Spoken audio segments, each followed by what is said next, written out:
Hello everyone, welcome back to my channel SciTech Guru. In this one I'm going to talk about the review of the Xiaomi 11i iPad charge after using more than 12 hours of time. Yes friends, it's been 12 hours of using continuously the Xiaomi 11i iPad charge, as you can clearly see friends, and which I did receive today morning, and after doing the unboxing immediately I did start the stopwatch just to get to know how many hours I'm trying to use this Xiaomi 11i device. So that's the reason I thought of starting the stopwatch after immediate of the unboxing. If you want, you can check out the unboxing video as well. I did start the stopwatch and right now it's been more than 12 hours of time, and these are initial impressions only friends, and once after I use this device for the next couple of days, then I'll be able to get to know all the details about this phone. And during this time of 12 hours of usage, I did use this Xiaomi 11i device intense. Yes friends, very much intense kind of testing I did do within this 12 hours of time, and I was able to find all the advantages and disadvantages about this device. Maybe up to 60% of the testing has been finished on this 12 hours of time as well, but still I do need a little bit of more time. So make sure to check out the playlist friends. Try to click on the playlist and try to click on the Xiaomi 11i, and you will be able to find all the videos which I did do on this Xiaomi 11i device. So first let's get started with the first thing about the performance point, because I'll try to mention each and every segment friends, what are the things I did try to notice. So maybe within 12 hours of time I did try to notice the performance, display and battery backup and build quality and the connectivity. And the camera I need to do the testing tomorrow. Camera and the charging speed, these two things I'll try to upload tomorrow, but rest of the things I'll try to cover within this 12 hours of time. So first thing, let's talk about the performance. So what's about the performance in this Dimensity 920 chipset? So the phone has got Dimensity 920, and this is my first time using this Dimensity 920 as well, and overall it feels really very smooth friends. On no complaints regarding the performance in this phone, not at all. Let me show you a couple of statistics about the CPU throttling. This is the CPU throttling graph which I got in this Xiaomi 11i device. Yes, exactly, no throttling detected. And the temperatures were also maintaining very low. I mean, it's kind of only 35 degrees Celsius. That's really fantastic friends. And the benchmark scores were around 4,93,000 if you use the performance mode. If you don't use performance mode, these are the scores you can actually get in this device. So regarding the performance, not at all any complaints, but for the price, yes, maybe it's kind of overpriced for this kind of processor. I can totally understand. So but if you try to use the normal usage and a little bit kind of gaming, I did not have any kind of problem. Even I did do the 1 hour continuously battery draining gameplay test as well, Batman mobile game, and I did not feel any kind of lag while playing the game, absolutely nothing at all. And there is no 90 FPS, that's something you should know.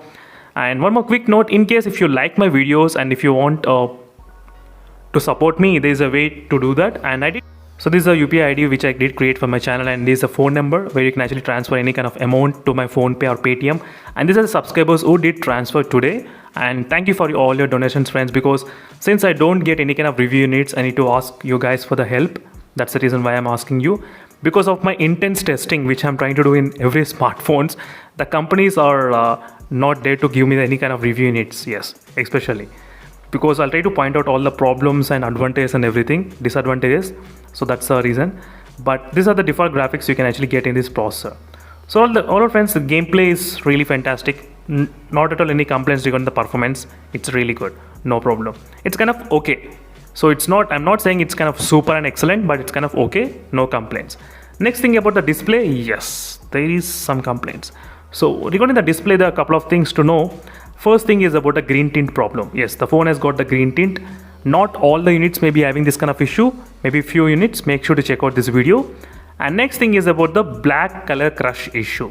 Yes, the phone has got the black color crush issue. Same kind of problem which we did see in the Mi 11X device. Same problem, same. Yes, it's actually same friends.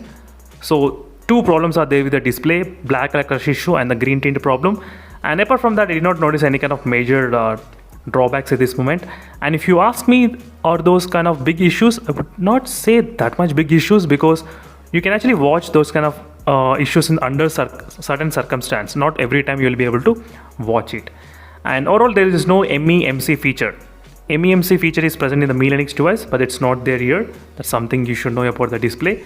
So 120Hz, 60Hz working perfectly all right.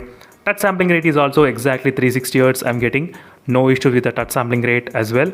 That's fantastically good. And even the Amazon Prime also supported with the full HD at the best quality. No problem with Amazon Prime. That's really good in terms of the display. So these are the few things you should know about the display of the Xiaomi 11i iPad charge. This is a complete usage within 12 hours only, friends. This kind of initial impressions you can actually consider. So this is a trailer which I did use to watch this kind of black color crush issue, which is a Batman trailer, which I have been using. This kind of trailer to watch this kind of black color crush issues most of the time. So this is a quick information which I thought of sharing with you all regarding this issue. And next thing is about the camera. I did not test it. Sorry friends, I did not get much time today to test the camera. And even the outdoor, it was completely raining today. So there's no sunlight visibility as well outside. So I was unable to do the testing. But the battery backup, I did do the testing. As soon as I got the device and after the unboxing, I did charge 100%. And right now I'll try to show you the screen on time. How much I got. 5 hours and 34 minutes of screen on time, with 11% of the battery left in the device. This includes really very intense testing and gaming as well, and using 4G data. And charging test, I did not get any kind of time to do the charging test. So after once the battery gets completely drained, then I'll try to do the charging test. Right now I'll try to take the screenshot as well. And you can actually check my usage as well. How is the usage going on at this moment? I did do, I think, maybe 3 times of Antutu benchmark test and 2 or maybe 3 or 4 times of Geek benchmark test as well, CPU totaling test and gaming. So it's slightly kind of intense testing which I did do within this 12 hours of time. That's the reason why I got this kind of less screen on time in this device. The phone has got the 4500 mAh of battery capacity, but still slightly less than expected, because I did expect up to 6 hours of minimum, but that's something you should know about this one. And regarding the temperatures, the phone did increase up to 40 degrees while gaming the Battlegrounds mobile game for 1 hour using with the 4G data. And charging speed, very soon I'll try to do the charging speed test, so don't worry about that. And recently even I started to do one kind of testing using the 120 watts testing in other smartphones. So I did try to test the Poco F3 GT and it was able to perform really good. Realme GT Neo 2 it did not support in the device, so that's something you should know. Next thing is about the build quality. It's really fantastic, friends. I did like the build quality, which is the box type design, so which feels really good. And loudspeaker also, it's really great and nothing much complaints loudspeaker. And haptic feedback is also kind of okay. Yeah, it's not that too strong, it's kind of okay, I would say, regarding the haptic feedback. And IR blaster having 3.5mm jack, it's really fantastic. So no issues with the fingerprint scanner as well. It was able to unlock pretty fast, no complaints at all. Next thing, connectivity also, friends. The phone was able to get 4cc, 3cc and 4G places kind of supported in this device. You can see I was able to get the very good signals even inside my studio room as well. That's pretty good. So no issues with the connectivity. Even the phone supports the Wi-Fi 6 compatibility as well. Let me show you exactly. So Wi-Fi 6 is kind of supported 6th generation. So no complaints with the connectivity as well. It's really good. So these are a few details, friends, which you should know about the Xiaomi 11i device. So the only drawbacks at this moment I did notice are green tint problem and the black color crush issue problem, and slightly little bit less battery backup than expected. Apart from these 3 complaints, I don't have any much complaints on this Xiaomi 11i device at this moment. That's it, friends. Thank you for watching. Stay tuned for more updates, and I'm gonna be back after maybe 24 hours of time.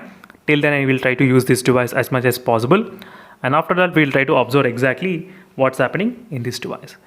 Meanwhile, signing off, friends. Thank you for watching. Until then, stay tuned. And in case if you want to support me in this way, make sure to donate some amount to this number and UPI ID. That will be really grateful, friends. And thank you for watching. Until then, stay tuned. Bye.